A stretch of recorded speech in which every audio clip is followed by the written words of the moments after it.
It's Motivational Monday, and joining us today is Yasmin Weiser. Thank you so much for being here. It's a pleasure. Yes, from the Weight Management Clinic at Texas Tech, of course.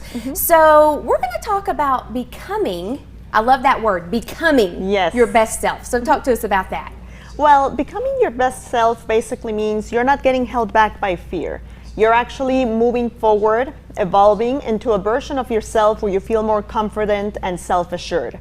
And there's several steps that you can take towards becoming your best self.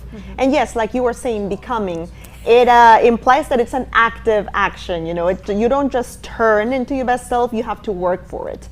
So there are several things that I'd like to talk about into how to do that. The first thing is get out of your comfort zone. That's one of the most important things that I can say. The comfort zone is comfortable, but you're not really going to grow very much in there.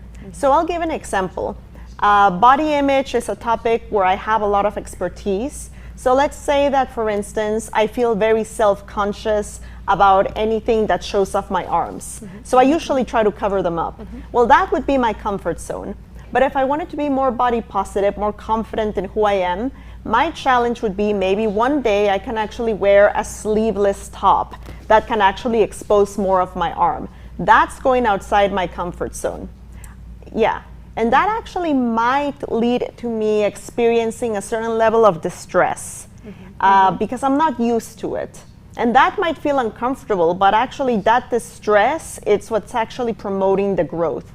Because one of two things will happen. Either I go out there in my sleeveless top and nobody cares because, you know, it's much more of a big deal to me than it is to anyone. And then I prove to myself, oh, it's not a big deal as much as I was thinking.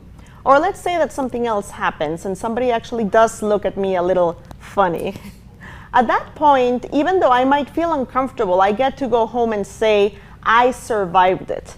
Despite the fact that maybe it attracted a few stares, it didn't kill me, I'm still here, and I'm capable of surviving an uncomfortable experience, which means that if I did it once, I can do it again. Definitely.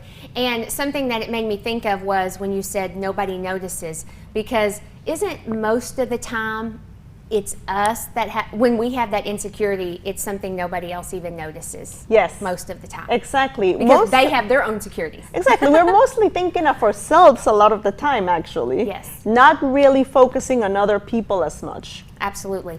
Well, Yasmin, thank you so much for being here. You look adorable in that dress. Thank you. And of course, you can get more information from the Weight Management Clinic on the screen.